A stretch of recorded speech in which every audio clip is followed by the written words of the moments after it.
Muy buenos días, muy buenas tardes y muy buenas noches. Bienvenidos a otro programa de Pura Virtud, Cine y Literatura.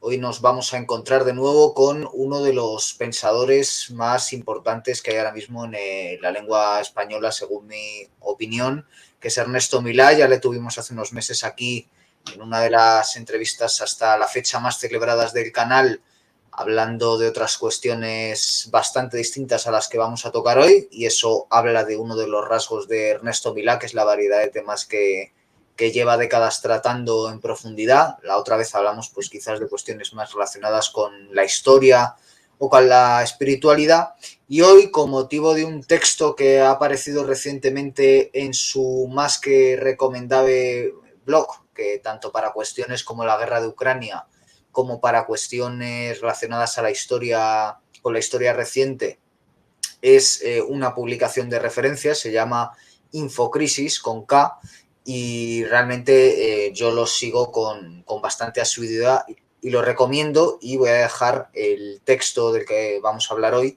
en la descripción del vídeo para quien le interese.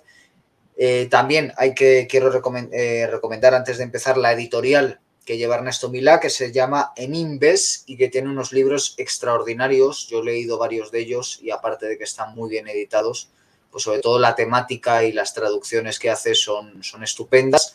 Y dicho esto, me comentaba Ernesto Milá que el texto, y así está explicado también al principio del mismo, nace como una conferencia, y no vamos a llegar a reproducir como tal la conferencia, que más o menos duraba 45 minutos, pero sí vamos a organizar una breve charleta más informal quizás, para tratar lo que ahí se expone, y también algún que otro texto anterior, que básicamente son las tres líneas maestras de la modernidad, si es como se llama el texto, que comienza haciendo una breve crítica de muchas veces cómo se trata desde la disidencia la ideología dominante a día de hoy. Se sigue hablando de marxismo cultural y de otros asuntos similares, y como explica muy bien al principio el texto Ernesto Milá, pues son cuestiones bastante desfasadas teniendo en cuenta el estado actual del marxismo. En su lugar, él propone la cuarta revolución industrial, el transhumanismo y la Agenda 2030 como esas tres líneas maestras de la modernidad tal y como las conocemos hoy. Así que sin más ya dilación, gracias por estar con nosotros, Ernesto, y cuéntanos un poco en cómo intersectan estas tres líneas maestras. Sí, vamos a ver, yo antes quisiera hacer una pequeña acotación. Yo no soy pensador, realmente pensador es aquel que hace del pensar una profesión, un oficio, ¿no?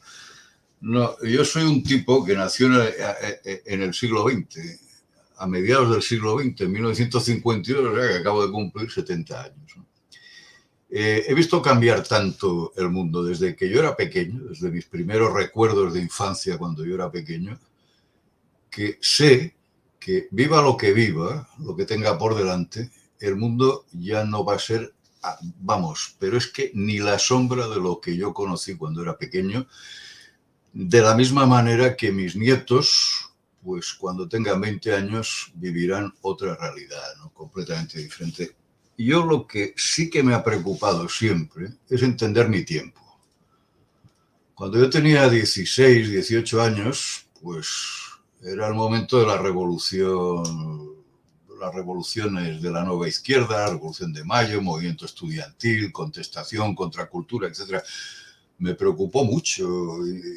Intenté entender qué era aquello, de la misma forma que luego, 10 años después, pues de aquello ya no quedaba nada, la contracultura ya no quedaba nada, y lo que quedaba, pues aquí en España era la transición, un proceso político en el cual, pues personalmente me impliqué en grupos de extrema derecha, como es público y notorio, vamos.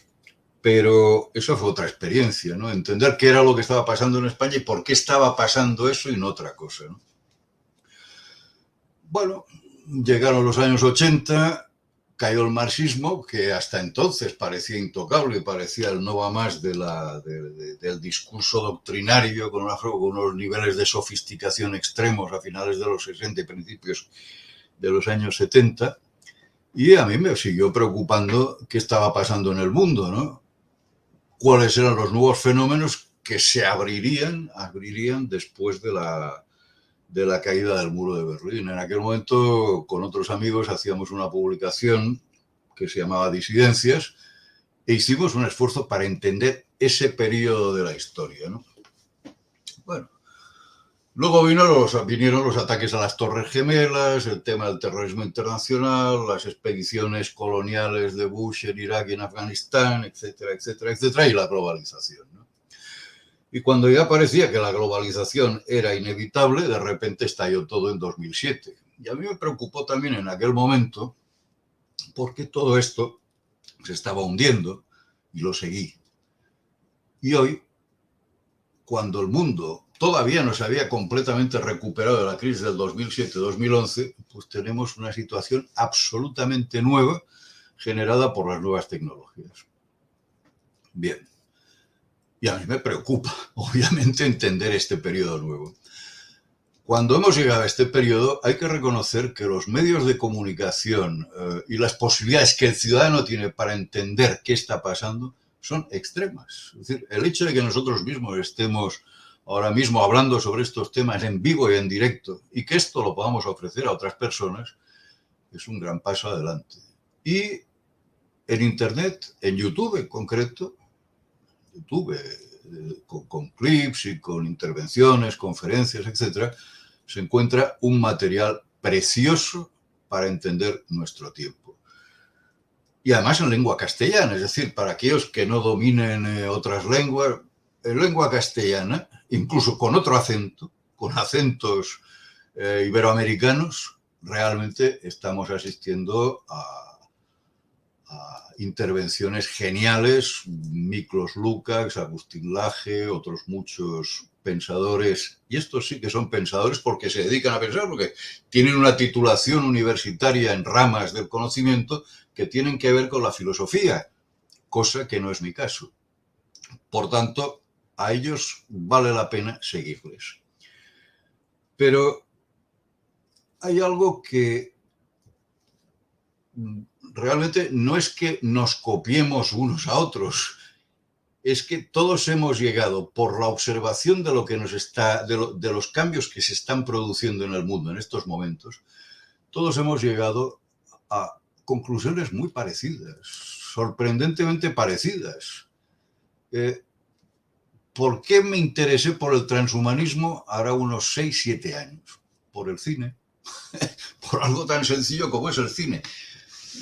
Me sorprendía desde hace... Soy cinéfilo, me dedico también a la crítica cinematográfica, a la crítica de series de televisión, y ciertamente desde principios de los años 80 me preocupaba el que había un tipo de cine, de ciencia ficción fundamentalmente, de anticipación, que iba todo en la misma dirección, es decir, las nuevas tecnologías muy avanzadas, que influyan decisivamente en la vida de los hombres. Por ejemplo, Blade Runner, en el año, creo que apareció en el año 82, el cortador de césped, más tarde Ghost, etcétera, etcétera, etcétera. Matrix, la serie Matrix, etcétera, etcétera.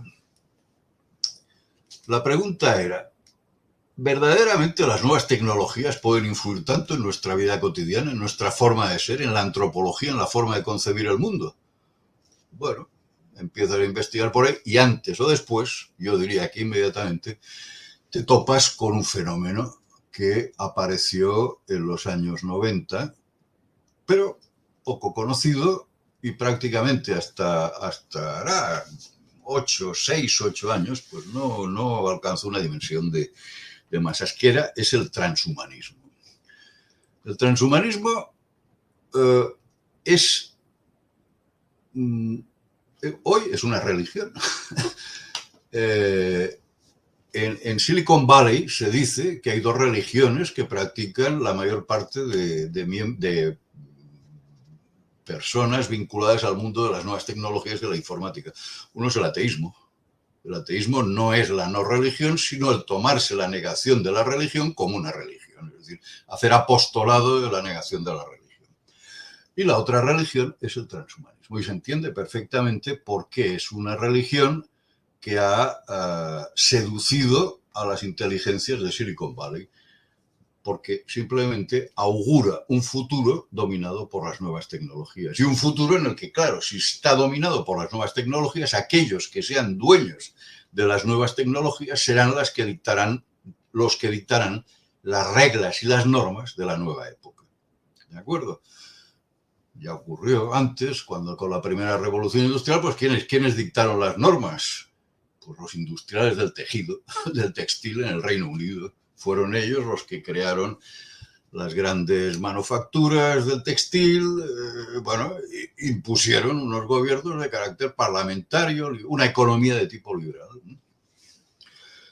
Desde entonces, todo aquel que ha sido dueño de las tecnologías ha dictado las normas, las reglas del juego. De tal manera que hoy, si nos estamos aproximando a un periodo en el cual estas nuevas tecnologías que avanzan van a ser decisivas para la conformación de los rasgos del futuro, serán sus propietarios, serán la gente propietaria de las grandes empresas, de las tecnológicas, las que impongan sus reglas del juego. Por eso creo que valía la pena, creí que valía la pena investigar un poco lo que era el transhumanismo. En principio me pareció una locura. Es decir, una ideología que era ciencia ficción, pura ciencia ficción. Además, en buena medida había derivado de la ciencia ficción no solo de los años 50 y 60, sino de la novela inglesa de terror del siglo XIX. No es por casualidad que Mary Shelley llamara a su novela el nuevo Frankenstein o el nuevo Prometeo. El tema prometeico, el tema de alguien que intenta un proyecto técnico, como es el caso del doctor Frankenstein, para crear un hombre nuevo, pues es algo que estamos viendo ahora en algunas variantes tecnológicas, ¿no? Sobre todo vinculadas a la ingeniería genética y a la nanotecnología. También es interesante que otros novelistas de aquella época, Stevenson con el Dr. Jekyll y Mr. Hyde, pues hablarán de drogas que transforman al ser humano y le dan capacidades que antes no tenía, ¿no? Y es muy interesante el fenómeno transhumanista porque, aparte de su locura, de su inherente locura, que está en la base misma del fenómeno, hay una racionalidad y unos cerebros que lo están promoviendo. Y estos cerebros no son unos cualquiera, no son unos iluminados. Es decir, es gente que tiene responsabilidades en Silicon Valley, gente que está dentro, que está manejando estas nuevas tecnologías. Por tanto, el fenómeno es importante. ¿De dónde sale? ¿De dónde sale el transhumanismo? Pues sale de la fusión de tres corrientes que en el fondo están presentes en distintos grados en otras formas de modernidad. Una de ellas, el malthusianismo, que es la ideología dominante hoy en organismos internacionales, cuidado, como Naciones Unidas o UNESCO. ¿El malthusianismo qué es? Que sobra población, que hay que reducir la población como sea. Este concepto es interesantísimo porque está presente en todas partes. Cualquier cosa, cualquier iniciativa que toman los organismos internacionales en este momento está destinada a controlar la población. Esto es algo se puede seguir analizando las conferencias de población organizadas por la UNESCO desde los años 50, Cairo, Budapest, Bucarest, etcétera, ¿no? Y es algo presente, pero lo más terrible es que las teorías de Malthus son teorías muy antiguas, pero muy, muy antiguas. Aparecen a finales del siglo XVIII, principios del siglo XIX. Es decir, y hay algo todavía más grave. Se ha demostrado que eran falsas, porque de la misma forma que la población sube, crece geométricamente, exponencialmente, lo cierto es que también los recursos siguen una curva muy parecida. No se produce lo que temía Malthus, de que los recursos no crecieran a la misma velocidad y por tanto hubiera una catástrofe alimentaria final y el fin de la humanidad. No, ha habido varias revoluciones verdes, en fin, no solamente se han creado todo tipo de vermicidas, fungicidas, abonos orgánicos, abonos inorgánicos, etcétera, ¿no? Y hoy las zonas de cultivo son muchísimo más rentables que hace 100 años o que hace 200 años. Pero esto no es óbice para que Naciones Unidas siga teniendo un pozo malthusiano, ¿no? La segunda ideología es el darwinismo. El darwinismo está presente dentro del transhumanismo en la medida en que se trata de... ¿Qué son los transhumanistas? Pues son darwinistas que no tienen paciencia. Que no tienen paciencia para aguantar el próximo escalón evolutivo. Es decir, pues, a ver, si hemos tardado más de 100.000 años en pasar del Australopiteco al Homo sapiens, pasar a un nivel superior vamos a tardar como mínimo 50.000 años más. Esto no llegamos, ¿no? Y entonces, pues, lo que proponen es superar la actual condición humana, las actuales limitaciones de la condición humana, mediante los recursos de la tecnología. Esto es básicamente el transhumanismo. Por tanto, existe un pozo darwiniano, es decir, hay una mejora, un intento de mejorar y de acelerar el proceso evolutivo, ¿no? Y estos dos elementos van íntimamente unidos, porque esto lo ha resaltado, si no recuerdo mal, el profesor Miklos Lukács, ¿no? Decía, bueno, claro, es que vamos a ser menos, pero vamos a ser mejores. Bien, esto es lo que dicen los transhumanistas y lo que interpreta Lukács, ¿no? Es así, ciertamente, ¿no? Pero ¿quiénes? ¿A quiénes se refieren? Pues no se refieren ni a ti ni a mí, ni a los amigos que nos pueden estar escuchando, porque la gran mutación que va a haber en la humanidad en estos momentos se está produciendo ya. Es decir, hay unas grandes acumulaciones de capital, gigantescas acumulaciones de capital, que hacen que a algunos, una ínfima minoría de seres humanos, vinculados especialmente a dinastías económicas, a las nuevas tecnologías, a empresas de esto que se llama las grandes tecnológicas, ¿no? Pues todos estos tengan acceso a estos sistemas de salud que serán carísimos, que serán bajo demanda, es decir, bajo demanda, surgidos de la ingeniería genética, pero eso no llegará al común de los mortales, ¿no? Es decir, es que seremos menos, pero no todos seremos mejores. Solamente algunos privilegiados serán mejores, ¿eh? Este es el gran problema. ¿Cuál es el tercer elemento que entra en juego? El materialismo. Sí que es cierto que volvemos a las doctrinas de Ébola o de Guénon. Ébola concretamente decía que nuestra civilización, que es una civilización completamente material, vive de todo lo que han desechado las civilizaciones anteriores, ¿no?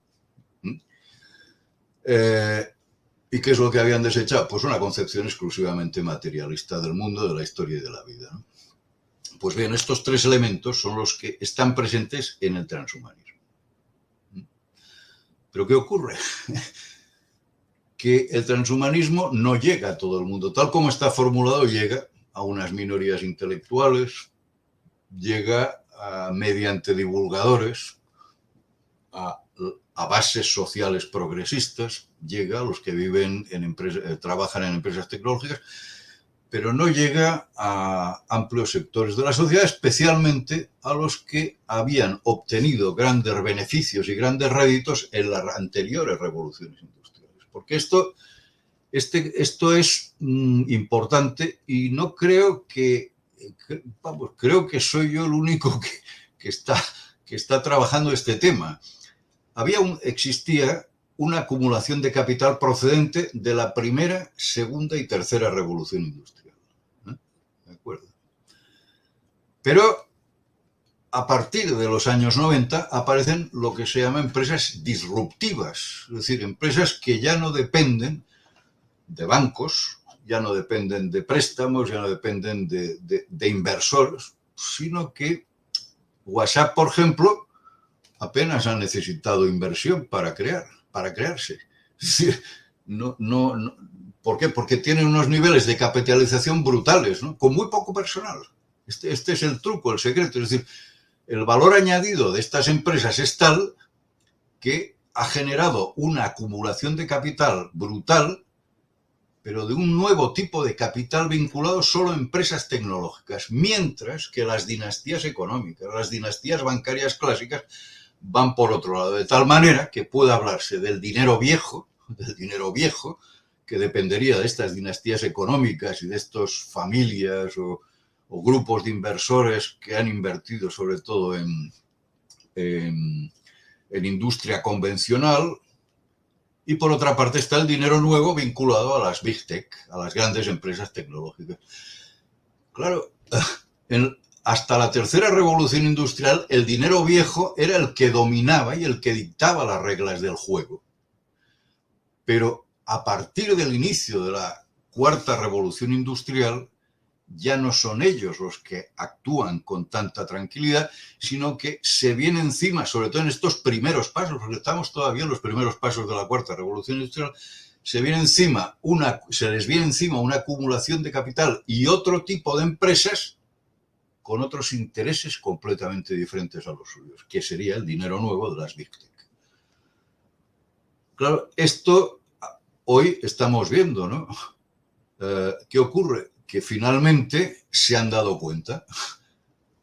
Están retirando anuncios de Twitter, Facebook tiene que hacer, empieza a tener problemas económicos, también hay retirada de publicidad.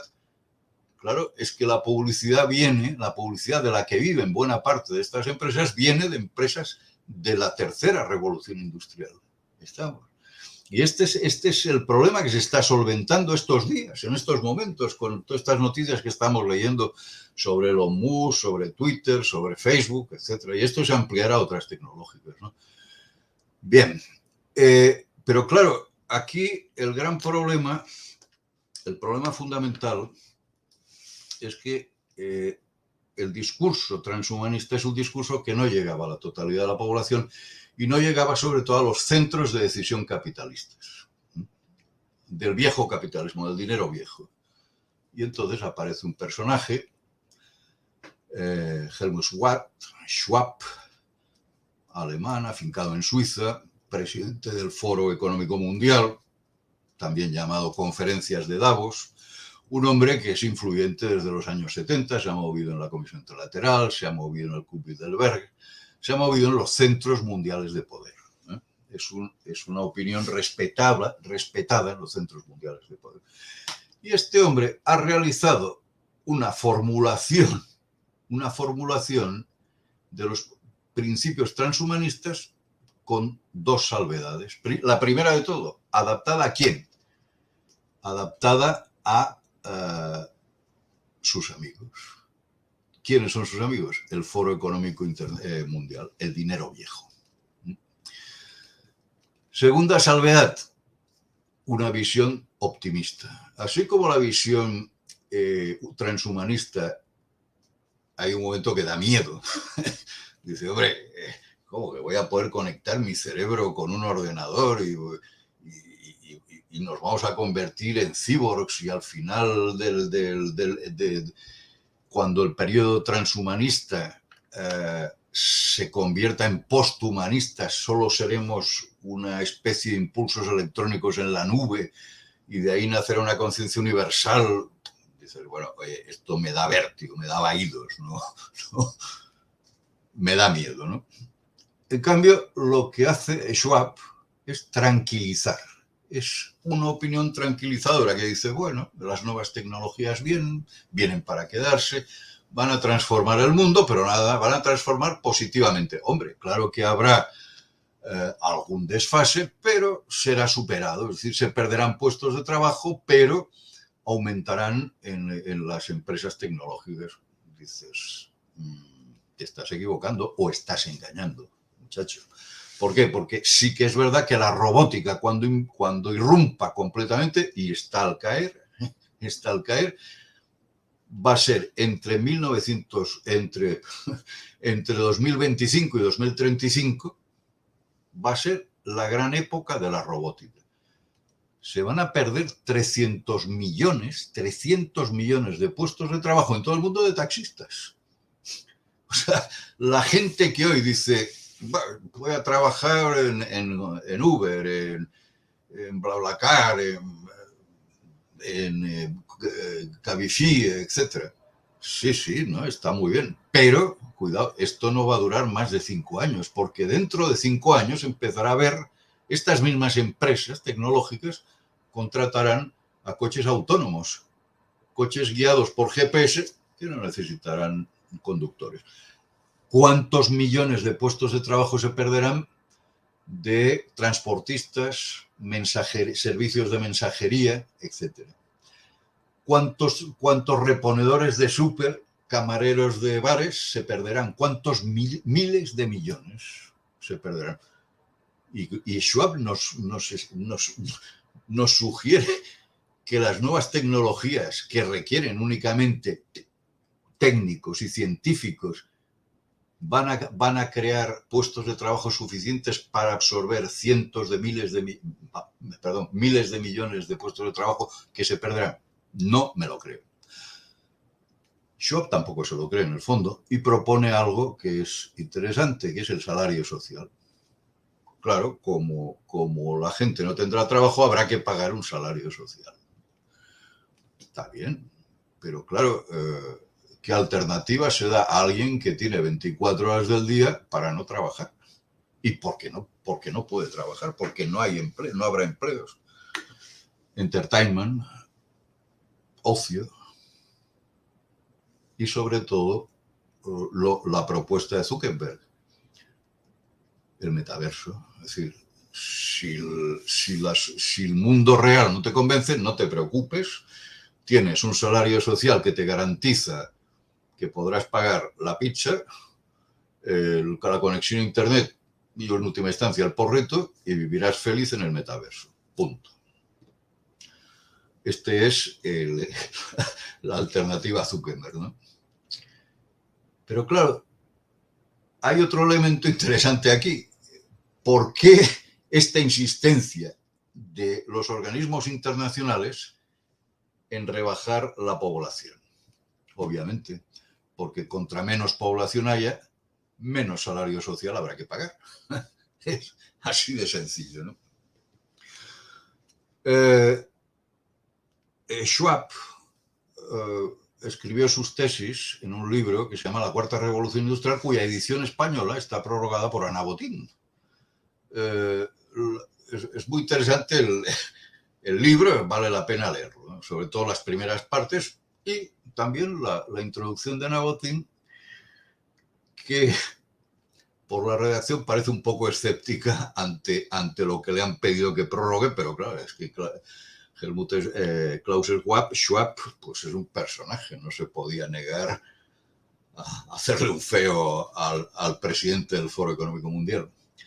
El libro es muy fácil de leer, si alguien no se quiere, está publicado como ebook, se puede comprar en librerías y además si se busca en Emule se encuentra y se puede bajar el PDF. Vale la pena leerlo y sobre todo vale la pena leer la última parte, que son las objeciones. Las objeciones que prevé que se va a hacer a su libro, ¿no? Que Schwab prevé que se va a hacer a su tesis, ¿no?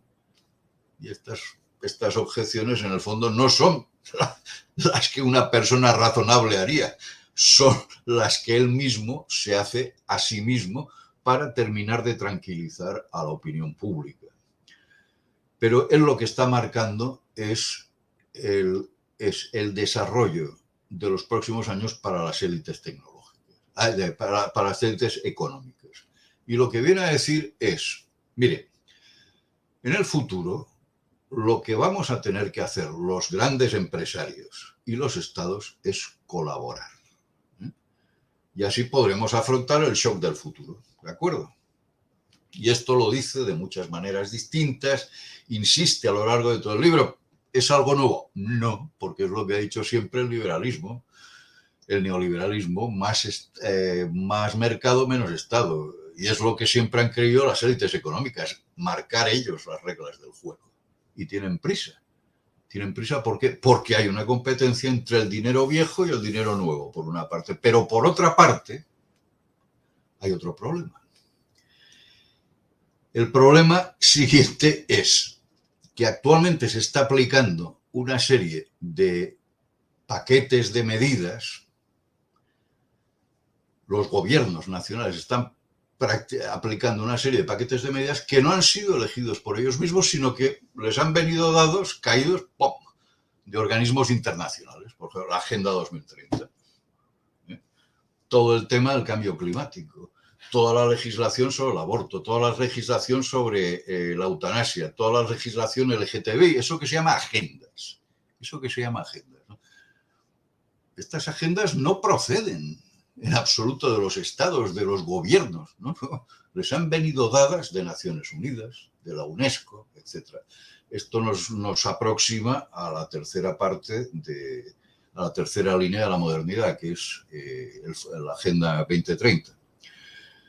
Pero, claro, ¿qué ocurre? Que nadie ha elegido a los mandamases de estos organismos internacionales que se permiten imponer unas leyes de obligado cumplimiento para los estados nacionales. Y esto, claro, está generando un rechazo. Este rechazo se está manifestando, bueno, en que hay una partición creciente de la humanidad en dos bloques. A un lado los que están de acuerdo con estas medidas y a otro los que no están de acuerdo. Y en medio no hay nada. Ha pasado en Brasil en los últimos días, ha pasado en Estados Unidos. Esta semana ha habido elecciones, las elecciones de medio mandato, y efectivamente se ha demostrado que el país está partido en dos. Ha pasado en Italia, ha pasado en Francia. Cuidado. ¿Qué ocurre? Que el dinero viejo prevé una respuesta populista que defienda los valores de la soberanía nacional y, por tanto, corte este proceso de aplicación de medidas que no tienen nada que ver con la soberanía nacional de los estados. Estos son los grandes problemas y de ahí que hoy se esté pisando el acelerador para llegar lo antes posible a una situación irreversible, ¿no? Y esto nos lleva directo, y esta es la idea de Schwab, que sea el dinero viejo, que sean las grandes dinastías financieras, las grandes acumulaciones de capital de las tres revoluciones industriales anteriores, las que sigan dictando las reglas del juego. Pero hay otro factor, que son los organismos internacionales, ¿no? Y esto nos lleva directamente a la Agenda 2030. Existe un equívoco, que es pensar que los organismos internacionales son organismos en donde todos los estados participan y deciden. Y esto es falso. Esta visión, que es la que desde el principio se ha intentado promover, no se corresponde a la realidad, se corresponde a una institución de estos organismos internacionales, las asambleas generales. Por ejemplo, la Asamblea General de la ONU, pues es un foro en donde hay representantes de cada una de las 190 y tantas naciones del mundo, en pie de igualdad aparentemente, aunque luego todos sabemos que no es así, en donde cada representante tiene una silla que pone el país del que procede. Pero esto es solo la Asamblea General, que se reúne unas cuantas veces al año. Y en el día a día, ¿qué? Pues en el día a día, el edificio de las Naciones Unidas está dirigido, ordenado, concebido y con una agenda marcada por sus funcionarios. ¿Y de dónde salen estos funcionarios? Pues no salen uno de cada nación, salen de unos cuerpos funcionariales propios que se han generado desde 1945. Este es el problema. Y es ahí, en esos cuerpos funcionariales de la ONU y de la UNESCO especialmente, de donde aparecen las grandes, entre comillas, grandes ideas de la modernidad, las grandes agendas. En la medida en que estos organismos aparecen como superiores a cualquier poder nacional y, por tanto, herederos de una tradición mundialista, se creen en disposición, se creen con el prestigio suficiente para dictar normas a los gobiernos nacionales, a pesar de que a ellos nadie los ha elegido. ¿De acuerdo? Claro, esta vocación supranacional se puso de manifiesto ya en los años 50 con las primeras conferencias por el control de la población. Luego, en los años... Pero esto no tuvo éxito, registró demasiada oposición por parte de los Estados-nación. Además, ¿quién iba a imponer a la India el control de la población? ¿Cómo se podía controlar la población en África? No, era absolutamente imposible, ¿no? Entonces, en los años 70, el eje central de estos organismos cambió y se convirtió en el derecho al aborto, ¿no? Y luego se irían sumando elementos, cada uno de los cuales tendía a el objetivo malthusiano de control de la población. Finalmente, un personaje que es muy curioso, un tal Robert Miller, que fue durante 40 años secretario técnico de Naciones Unidas. Es decir, era el hombre que mandaba realmente en aquel cuerpo funcionarial mientras estuvieron en el poder como presidente, como secretarios generales de Naciones Unidas, pues Suzanne, el austriaco, no recuerdo cómo se llamaba, hasta prácticamente los años finales de los años 80, ¿no? Fueron 4 secretarios generales los que convivieron con este personaje que era el factotum de Naciones Unidas. Robert Miller no era un personaje que no tuviera una ideología. Robert Miller pertenecía a un grupo ocultista muy estrafalario, absolutamente desquiciado, una especie de rama de la teosofía anglosajona. Se llama Buena Voluntad Mundial, todavía existe y cualquiera que nos oiga lo puede comprobar en internet porque tienen web y ahí está todos sus proyectos, sus programas. Quiere decir que es un personaje con una ideología que hay que decir que los grupos teosóficos siempre han sido mundialistas, ¿no? Siempre han tendido a la unificación mundial, ¿no? Entonces, como decía, pues este personaje escribió un libro que se llama algo así como 1700 ideas para ideas que me gustaría realizar, y de ahí salió el famoso programa de los objetivos del milenio. No sé si os acordáis que hacia el 99, 2000, las Naciones Unidas pues hablaban de uno de los objetivos del milenio. Los objetivos del milenio machacaban a la opinión pública con los objetivos del milenio, que en el fondo pues eran algo normal, acabar con el SIDA. Bueno, ¿quién no hubiera deseado acabar con el SIDA, incluso antes de que acabara el milenio? El cambio climático, entonces no se llamaba cambio climático, entonces se llamaba el calentamiento global, etcétera, ¿no? Y de ahí salió la agenda evolucionando y corrigiendo la Agenda 2030, que es una agenda sobre todo de control de población, ¿no? Es decir, hay una serie de propuestas, creo que son 17 o 19 campos que se proponen, y en cada uno de estos campos se interrelacionan, se vinculan unos a otros, qué sé yo, algunos de una manera muy, muy curiosa, ¿no? Es decir, ¿por qué aparecen nuevas enfermedades? Por el cambio climático. ¿Por qué hay violencia doméstica? Hombre, por el cambio climático, porque va a ser. Es decir, esto también yo sugiero a gente que los está escuchando que vaya a la web de Naciones Unidas, Agenda 2030, le aparecerá en Google, pica, y está en castellano todo, ¿eh? Lo puedo leer y se puede maravillar y decir, pero ¿cómo se puede un organismo internacional, cómo puede decir esta sarta de memeces, de gratuidades y de absurdos y quedarse tan ancho y decir, mira, enviar a los gobiernos nacionales estas medidas y aplicarlas? Y los gobiernos nacionales lo peor es que las aplican. Esto es lo más increíble, ¿no? Es decir,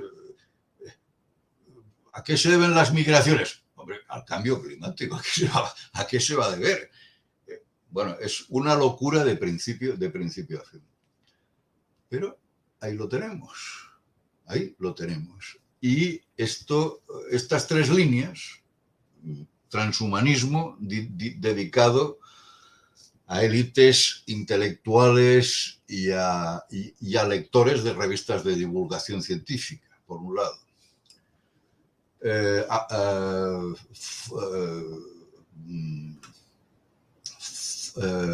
Tesis de Klaus Schwab sobre el tema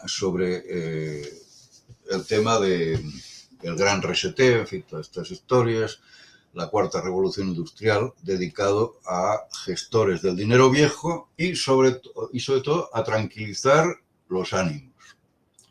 Y tercero, Agenda 2030, dedicada sobre todo a los gobiernos nacionales como medidas de obligado cumplimiento. Constituyen pues lo que yo creo identificar como principales vectores de la modernidad. Hay otros, por supuesto, hay otros. Pero estos son los que hoy tienen más peso y más fuerza. Y esto es en lo que pues estoy intentando trabajar y que no sé si he logrado transmitir, pero es lo que me lleva a pensar que la locura se ha implantado en nuestra sociedad y que hay algo que no funciona y que debe cambiar. Hay algo muy interesante que tú comentas también en este texto, que es cómo la tercera revolución industrial lleva ya implícita la cuarta. Es decir, que de alguna forma las tres revoluciones industriales son una consecuencia de la anterior y que la cuarta revolución industrial en el fondo no es más que la extensión de la tercera, ¿no? A mí esto me hace pensar algunas cuestiones interesantes, por ejemplo, hasta qué punto las dos guerras mundiales que pulverizaron Europa no son sino consecuencia de los avances técnicos de la época. Es decir, si yo tengo ciertas armas a mi disposición, ¿por qué no voy a emplearlas, ¿no? Sí, sí. Bueno, hay algo de esto, claro. Sí. Es decir, cada momento tecnológico pues encierra una forma de economía, una forma de articulación de la sociedad y una forma de hacer la guerra, por supuesto, ¿no? Unas formas culturales, formas de hacer la guerra. Ahora bien, es decir, aquí el gran problema fue que la primera revolución industrial, digamos, yo no creo en la geopolítica, creo que la geopolítica es una ciencia auxiliar de la política que está más que superada, que hoy como máximo cabría hablar de geoeconomía, pero no de geopolítica, que la geopolítica es algo del siglo XX, vale para algún conflicto aislado, como para interpretar por qué ahora mismo Rusia está empeñada en abrir un corredor hacia Crimea. Bien, esto sí, vale para estos pequeños conflictos locales, pero para grandes conflictos internacionales no sirve, ¿no? Pero sí que es cierto que de la primera revolución industrial los grandes beneficiarios fueron los ingleses, el Reino Unido, ¿no? Y el Reino Unido en ese momento, a finales del siglo XVIII, estableció una política que ha resultado inamovible hasta los años 50, que era la política de impedir que cualquier país fuera hegemónico en el territorio europeo. Es decir, y ha torpedeado la existencia de cualquier eje geopolítico: París, Berlín, Moscú. Siempre, absolutamente siempre. ¿Qué ocurrió? Pues que después de la unificación alemana de Bismarck, el Reino Unido en pocos años perdió la hegemonía industrial y esta hegemonía se desplazó a Alemania. ¿No? ¿De acuerdo? Además, Alemania había salido reforzada de la guerra franco-prusiana en 1870, con lo cual el problema que había en Europa era que el poder alemán se extendiera económicamente por todo el continente. Y los ingleses decían, es que si hay una potencia continental hegemónica, nosotros ya no podemos poner pie en el continente. A esto obedeció la Primera Guerra Mundial. ¿De acuerdo? Segunda Guerra Mundial. Pues, al margen de lo que nos parezca el gobierno del Tercer Reich, lo cierto es que en 1939, después de la unificación con Austria, después de la toma del control de Renania, de la remilitarización del Sarre, después de la crisis de los Sudetes con la incorporación de los Sudetes a Alemania, con la formación del Eje con Italia y de un gobierno amigo con el régimen de Franco en España y otros gobiernos centroeuropeos, el general von Horthy, el mariscal Antonescu, Von Horthy en Hungría, Antonescu en Rumanía, etc. Lo que se había creado era una formidable acumulación de poder en Alemania que hacía peligrar la presencia inglesa y anglosajona en el continente. Y nuevamente se volvió a poner en práctica el principio de que no hubiera una potencia hegemónica que fuera la que dominara el continente. Y por eso se condujo al estallido de la Segunda Guerra Mundial, con una pequeña salvedad, que cuando ocurría, las tropas alemanas entraban en Polonia, porque el gobierno inglés había convencido al polaco de que no negociaran, y no solamente eso, sino que había engañado a la inteligencia polaca diciendo que los alemanes no estaban preparados para la guerra, así de sencillo. Cuando ocurría esto, el imperio inglés se estaba desmoronando. Existían movimientos nacionalistas e independentistas en la India, en el mundo árabe, en las colonias que tenía el mundo árabe. Y había otro elemento fundamental, que era que los Estados Unidos, a raíz de la Primera Guerra Mundial, se había convertido en una potencia mundial que aspiraba a ser hegemónica en Europa. Y esto es lo que conduce a la Segunda Guerra Mundial y al resultado que conocemos, es decir, Europa destruida, Europa dividida, Europa ocupada. Hoy no ha cambiado mucho la cosa. Pero hubo la tercera revolución industrial. Cuando ocurre la tercera revolución industrial el punto medio coincide con la caída del muro de Berlín. Es decir, se pasa del duopolio de dos potencias enfrentadas por la hegemonía mundial al triunfo de una sola. Punto. Rusia desaparece del mapa, los propios Estados Unidos favorecen que el poder recaiga en manos de un borracho que se ensalzaron, Boris Yeltsin, y lógicamente cuando un país está en manos de un borracho, de un psicópata o de un enfermo, pues ese país queda destruido por completo. Así que, dado que el Imperio Británico se deshizo inmediatamente después de la Segunda Guerra Mundial, y en los años 45-89 lo que hubo fue un duopolio, USA-URSS, en 1989, 40 años después del inicio de la Guerra Fría, lo que queda al caer el muro de Berlín es la hegemonía norteamericana. Y es una hegemonía que al mismo tiempo es neocapitalista, es decir, que favorece la globalización económica, la desregularización de la economía mundial.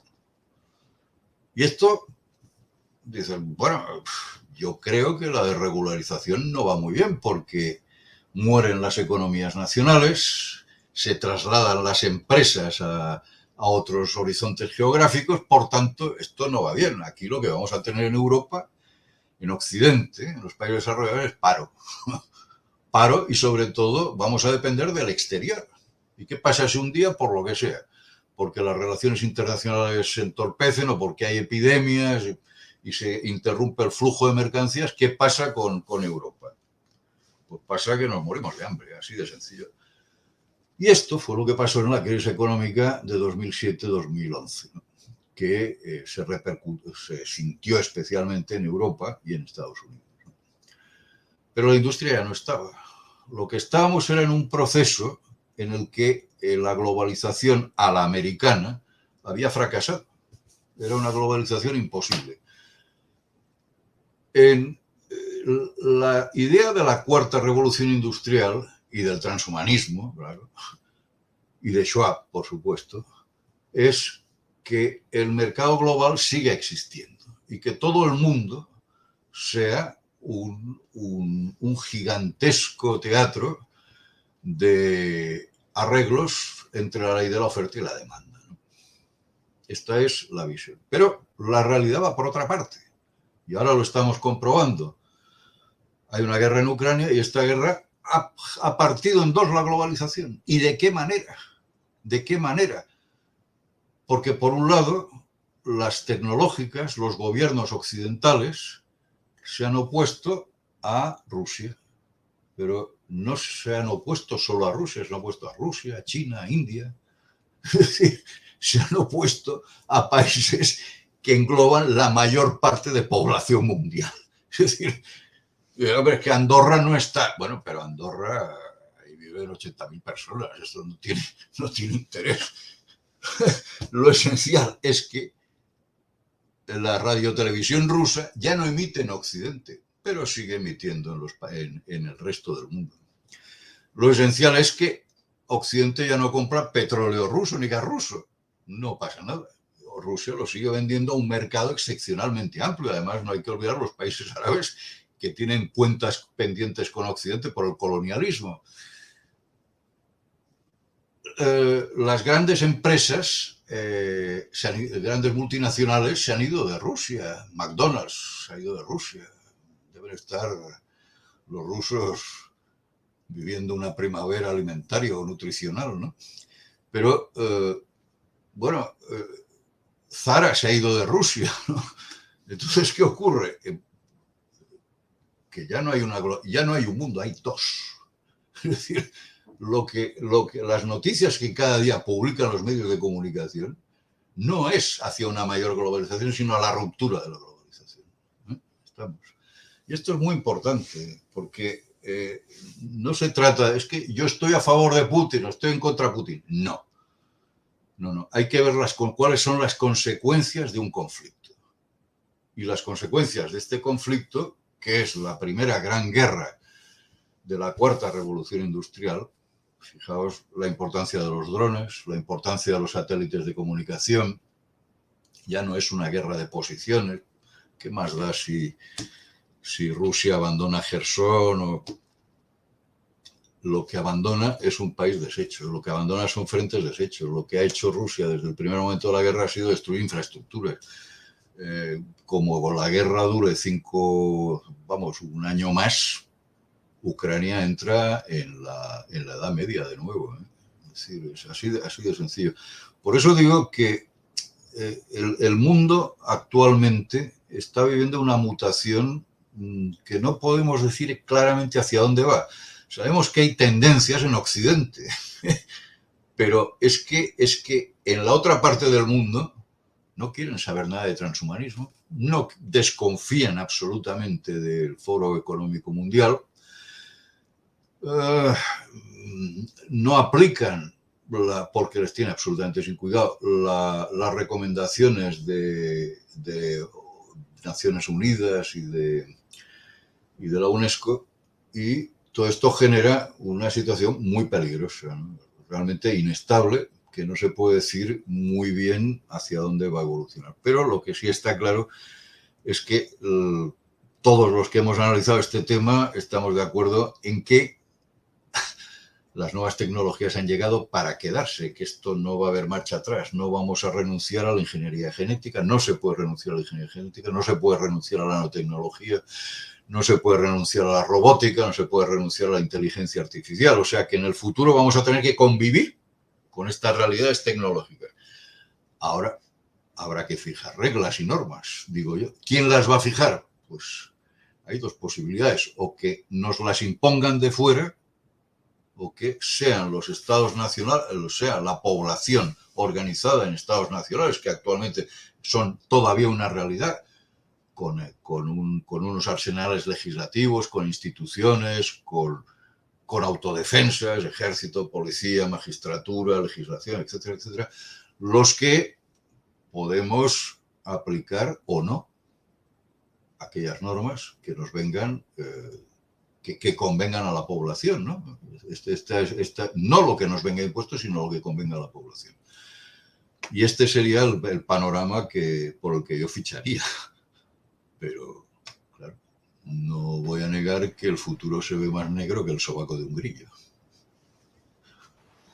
Y verdaderamente yo creo que has hecho un panorama muy profundo, Ernesto. No quiero quitarte más tiempo, pero es que tengo que reconocer que no me resisto a hacerte una última pregunta, porque tú en tu artículo haces un desglose de los principales, podríamos decir, no sé si ideólogos o tecnócratas, no en el sentido europeo de la Unión Europea, sino tecnócratas como aduladores de la técnica.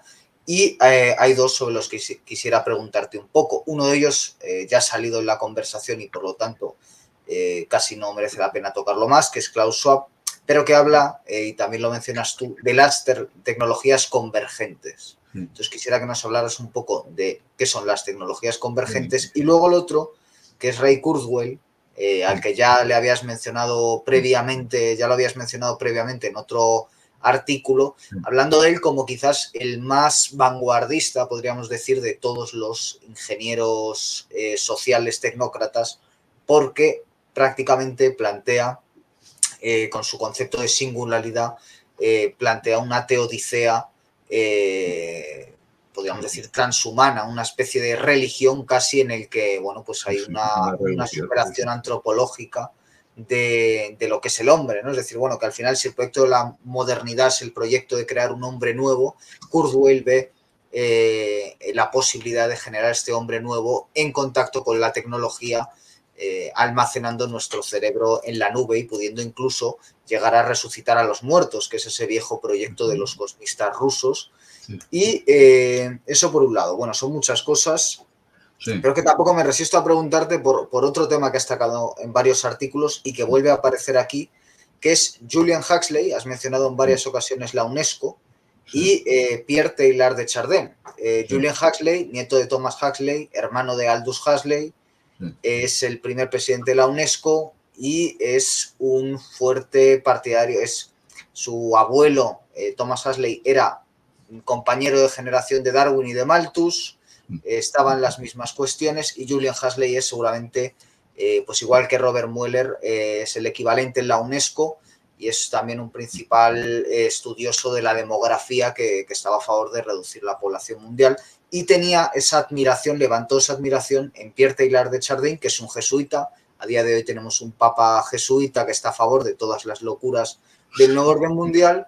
Y ambos coincidían en esa cosa de reducir la población mundial. Entonces, quería preguntarte por esto y por si no fuera suficiente, y no sé cómo te las vas a componer con la respuesta, te pido perdón anticipado, por otro autor que tú has tratado, que es Guillaume Faye, con su concepto de arqueofuturismo, una cosa que acabas de mencionar, que es como otras, en este mundo multipolar, como otras latitudes pueden entender de manera distinta a estos tecnócratas la utilización con fines geopolíticos o como se quiera decir, de estas nuevas tecnologías precisamente para un mundo donde eso va a ser clave en los distintos conflictos. Y ahora sí ya te paso la palabra y te pido disculpas por los 80 melones que he abierto. Si quieres tirar por uno o por varios, pues ya lo dejo a tu. Vamos a ver, voy a procurar ser breve porque el tema, claro, da para como, a ver qué hora es, pues da para otra hora de charla, ¿no? De conversación. Tecnologías convergentes, el primer tema. Sí, este tema lo plantea, es muy interesante porque lo plantea Schwab en su libro, La Cuarta Revolución Industrial. ¿Cuáles son? Pues él dice, hombre, son 3 tecnologías que cada una ha nacido por su cuenta independientemente de las demás, pero que indefectiblemente tienden a unificarse, ¿no? Y esta unificación es la que generará este mundo nuevo augurado por él, ¿no? ¿Cuáles son estas tecnologías? Pues la primera de todas, la inteligencia artificial, es decir, el que pues,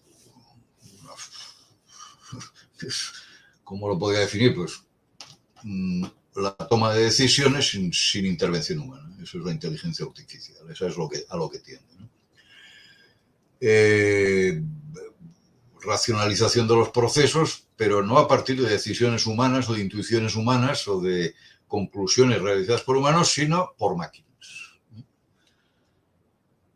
Segundo, la nanotecnología. ¿Qué es la nanotecnología? Es la creación de máquinas, entre comillas, a nivel molecular, es decir, máquinas que se introducen en el cuerpo humano y que van haciendo un trabajo pues, para curar, para destruir determinadas enfermedades, etc. Ingeniería genética, pues todo lo que se pueda, es un campo amplísimo, todo lo que se puede hacer a partir de los genes, es interminable, ¿no?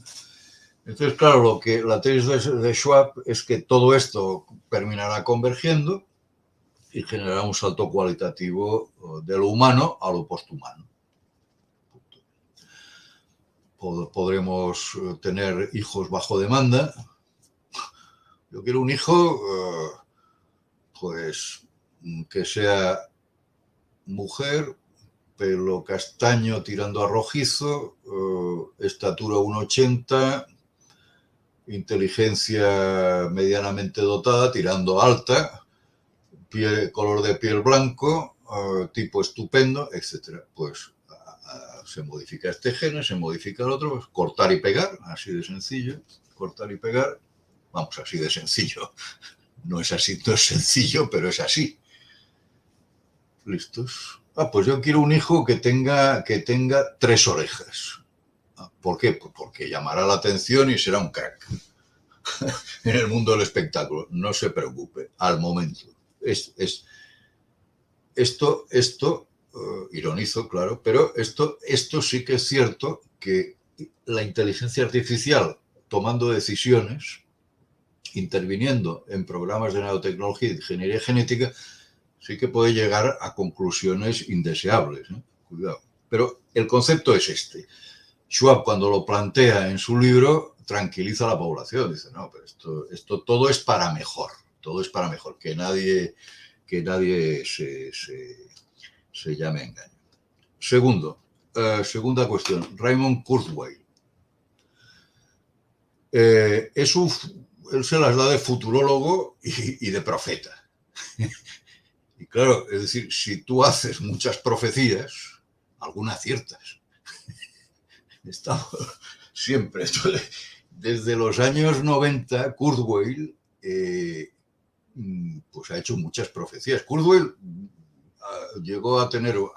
tiene una importante fortuna porque fue uno de los creadores de los programas OCR de reconocimiento de caracteres. Este fue su gran aportación a la tercera revolución industrial. Bien, Kurzweil, su idea es la que has mencionado, el momento en el que el pensamiento de la máquina superará, la capacidad de procesar a la máquina superará y sustituirá lo humano, ¿no? Es una de sus profecías, él calcula que esto ocurrirá entre el 2035 y el 2050. Bueno, bien. También ha fallado en muchas profecías, cuidado, y algunas muy ridículas. Pero claro, es un personaje importante porque es el jefe de tecnología, de ingeniería de Google. O sea, no es un cualquiera, es un personaje respetado, judío, creo que de Pensilvania o judío neoyorquino. Bueno, es un personaje respetado en el mundo de la informática, más que temido, respetado, tipo original. Y es de todos los transhumanistas, es el más radical, es el que quiere llegar antes a un periodo posbiológico, posbiológico, es decir, posthumanista, no transhumanista, que para él sería un periodo de transición, sino posbiológico, en el cual el tema de la biología, la carne, los huesos, el cerebro, el espíritu humano quedara completamente superado y todos pudiéramos integrar nuestros conocimientos, nuestro saber, nuestros recuerdos, nuestra inteligencia a la nube. Y todo esto crearía una conciencia universal hecha de impulsos eléctricos, electromagnéticos, que nadie sabe muy bien ni él para qué serviría, pero que está ahí. Y esto enlaza con la cuestión siguiente que has planteado, que es el padre Teilhard de Chardin. En el fondo, Teilhard era un jesuita que estuvo cerca, por cierto, de dos falsificaciones paleontológicas muy notables. Una, la del hombre de Piltdown, en donde buscaban el eslabón perdido. Apareció el padre Teilhard, se encontró una mandíbula una mandíbula que parecía simiesca y luego resultó que era de un simio, ¿no? Y que la habían puesto a propósito. El caso del hombre de Piltdown en los años 50, como demostró el análisis de carbono 14, pues era de una mandíbula de mono que se había cocinado en laboratorio poco antes, ¿no? Y luego estuvo en el descubrimiento de los restos del Sinanthropus pekinensis, el hombre de Pekín, que parte de la comunidad científica paleontológica no acepta como eslabón perdido. Es más, sus restos se perdieron. Hoy no se sabe, se eludió la prueba del carbono 14, que no, en mi opinión no hubiera superado, porque en la Segunda Guerra Mundial se embarcaron en un barco y ese barco no llegó o se hundió. El caso es que padre Teilhard tenía una idea que es que evolutiva, es decir, decía que la humanidad caminaba hacia el punto omega de la evolución. ¿Y cuál era este punto omega? otra cosa extraña, el Cristo cósmico, es decir, era la cristificación de la humanidad y su elevación, que antes o después llegaría, después de miles de años y tal, y todos seríamos espíritu puro porque nos identificaríamos con Cristo. Hace falta, en fin, no comulgar con ruedas de molino, pero como mínimo comulgar con anillas con arandelas de Mecano, ¿eh? O sea, porque... Y sin embargo, esta teoría, sin pies ni cabeza, una reflexión antropológica muy frívola, condenada, por cierto, por la Iglesia, tuvo mucha importancia en la contracultura, tuvo mucha importancia en el movimiento que siguió después, la New Age, y hoy es uno de los inspiradores del transhumanismo y concretamente Kurzweil, Ray Kurzweil, lo único que ha hecho ha sido decir, bueno, él no es un Cristo cósmico. No, la humanidad no debe de ir hacia el Cristo cósmico, debe ir hacia la nube. Es decir, ha materializado e informatizado, digitalizado la idea de Teilhard. Bien. El padre Teilhard es uno de los, pues, personalmente creo que está más que superado, absolutamente. Su momento fue los años 50, 60, y desde entonces solamente es patrimonio de pequeños grupos de intelectuales católicos que quieren enlazar ciencia y catolicismo, ¿no? Es decir, quieren hacer a una especie de ciencia católica, ¿no? O cristiana, ¿no? Bueno, yo creo que una cosa es la religión, otra cosa es la ciencia, son dos caminos separados y no hay por qué necesariamente unirlos, que fue lo que intentó hacer Teilhard, que más que intentar unir ciencia y catolicismo, lo que intentó maridar, palabra hoy de moda, maridar fue evolucionismo y catolicismo, ¿eh? Que es muy distinto. Siguiente. Huxley. Pues sí, los Huxley, una saga de genios y también de anormales. Cuidado. Yo hace poco estaba leyendo todos los problemas mentales y sanitarios que ha tenido la saga de los Huxley. Y no eran pocos, ¿eh? Es decir, había un número extremadamente alto de bipolares, de depresivos, de suicidas. Cuidado. Es que en todos estos terrenos de de las nuevas doctrinas, de las nuevas ideologías, de los estudios de género, cuidado que hay mucho perturbado. Mucho perturbado. De hecho, yo creo que parte de las ideologías de género se explican por la cantidad de perturbados que son sus teóricos. Cuidado.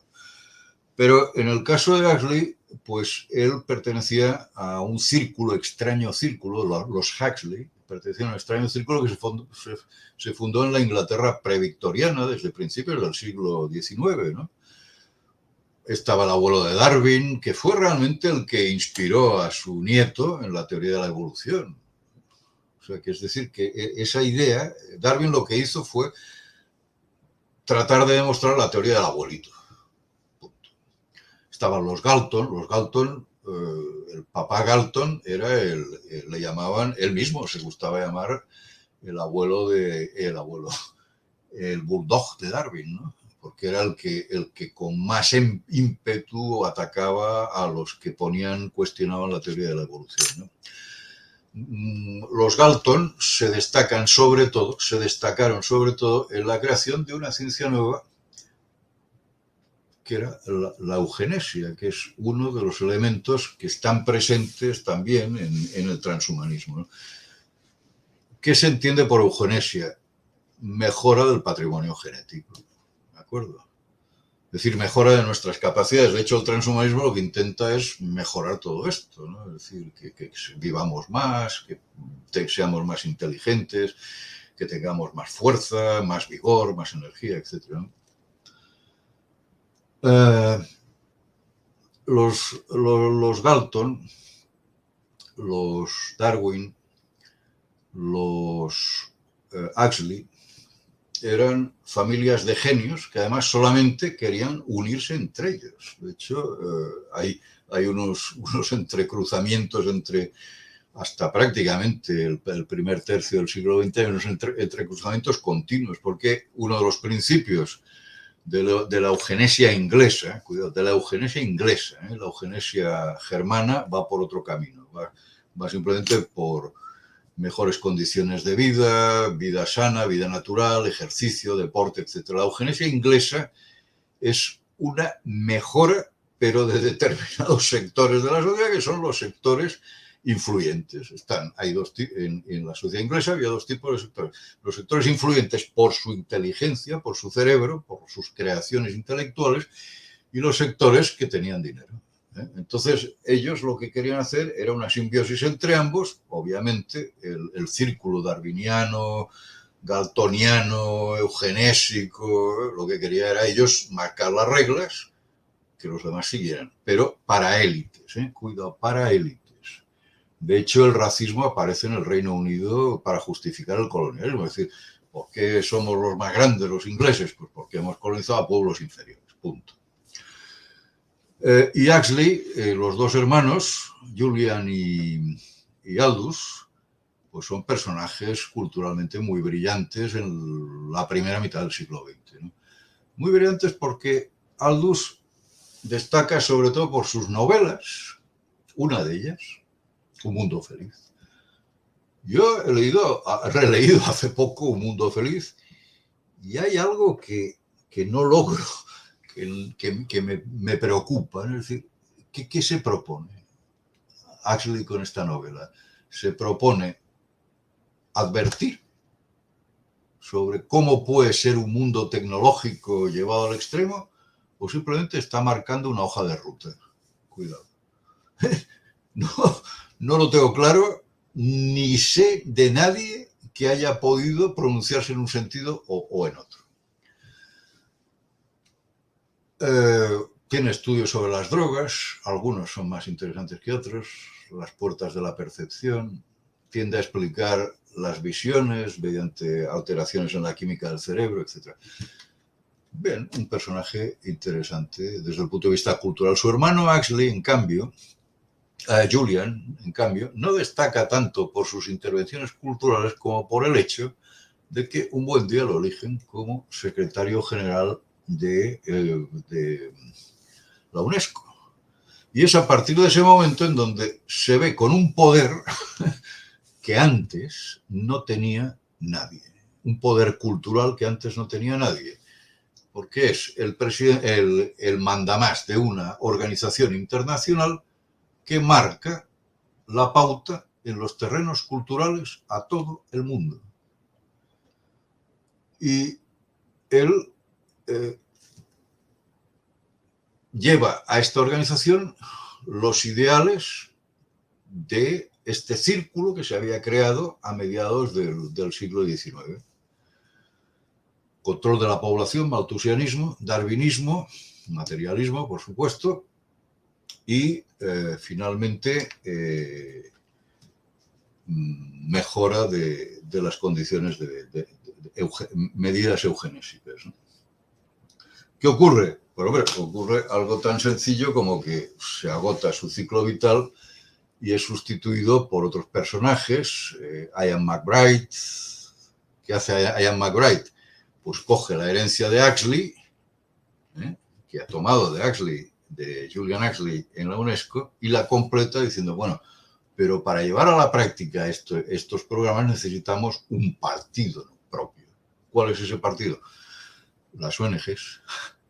Es a partir de Ian McBride cuando las ONGs empiezan a ser subvencionadas por UNESCO y por las organizaciones internacionales y alcanzan un poder superior al de muchos partidos políticos, incluso superior a muchos estados y la capacidad de intervenir en todo el mundo. Y luego McBride es sustituido por un africano, Abu Matar Mbou,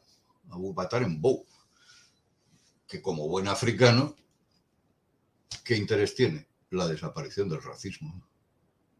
Entonces, y el aumento de la inmigración. Entonces, claro, hay una línea de continuidad en la UNESCO de un secretario general que no renuncia a la herencia de la anterior, sino que la amplía. Y va incorporando nuevos temas. Claro, y llega un momento que al final, ¿cuál es la nueva temática? La nueva temática que comparten UNESCO y Naciones Unidas es la Agenda 2030. Y yo creo que la gente que nos esté escuchando, lo primero que debe de hacer cuando se canse de lo que estoy diciendo es irse a la web de la oficial de Naciones Unidas de la Agenda 2030. Y ahí lo verá. Ahí verá cuáles son las orientaciones hacia las que nos quieren dirigir. No es una conspiración, está todo escrito. Ellos lo han escrito. Y, el último, Guillaume Faye. Hombre, Guillaume Faye era un genio original, estrafalario, genial, un tipo exuberante, que murió hace unos 4 años, creo recordar, de un cáncer. Había pertenecido a la nueva derecha francesa, pero superaba con mucho a la nueva derecha francesa. La nueva derecha era una forma de club intelectual muy propio de Francia, racionalista, en fin, un club de pensamiento. Y Faye era un hombre de acción, de pensamiento y de acción. Entonces se peleó con ellos en los años 80 y a finales de los 90, creo que fue en el 96 o 98, escribió un libro que se llama El transhumanismo, que constituye la única reflexión de una familia de pensamiento alternativo, lo que podríamos llamar una familia de pensamiento alternativo, nueva derecha o, digamos, pensamiento alternativo, sobre la técnica. Fue el primero que reflexionó sobre hacia dónde se dirigía la técnica. Y decía, bueno, efectivamente, la técnica corre el riesgo de ser ciencia sin conciencia. Por tanto, ¿cómo podemos realizar un contrapeso a la técnica para que la civilización siga siendo civilización? Y él respondía, pues uniéndolo a lo arqueo, es decir, a las raíces, es decir, compatibilizar el tradicionalismo con el futurismo, en una palabra, ¿no? Claro, su libro, que se puede conseguir muy fácilmente a través de Mule, que es una mina para conseguir PDFs, y si no, que me lo pidan, que se lo enviaré a quien me lo pida, ¿no?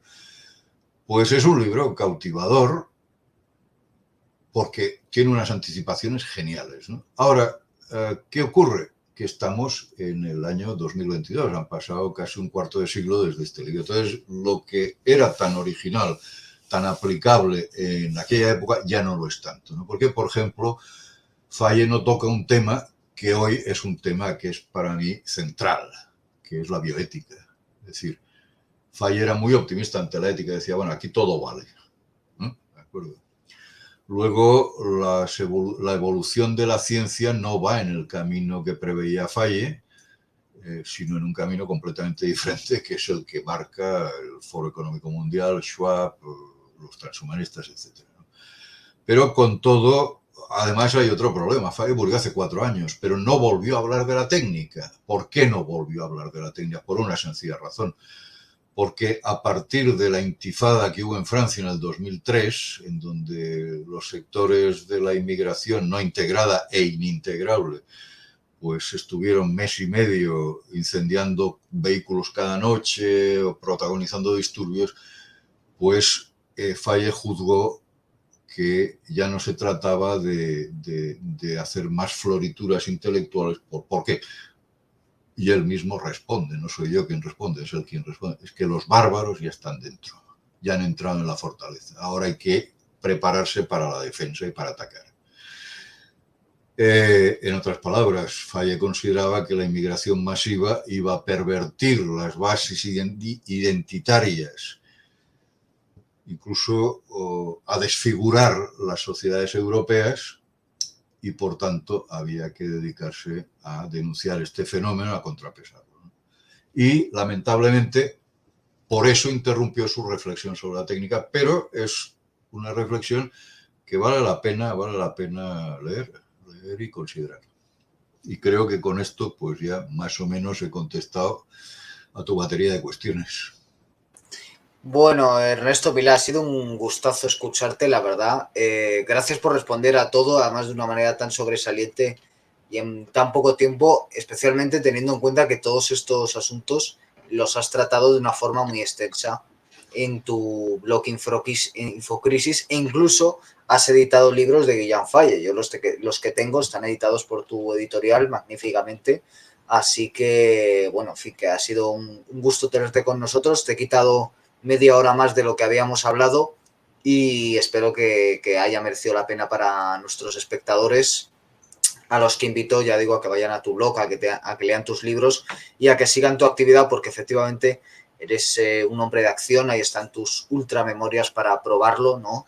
Has tenido muchos virajes, pero eso ha sido porque también has vivido mucho y has querido siempre tener una actividad y no solo quedarte en la mera especulación intelectual, que efectivamente es un vicio muy, muy francés y ya se sabe lo que dicen de los franceses. Así que nada, que ha sido un gusto tenerte por acá, y a nuestros espectadores solo resta decirles que volveremos pronto con más programas en Pura Virtud, Cine y Literatura. Hasta pronto.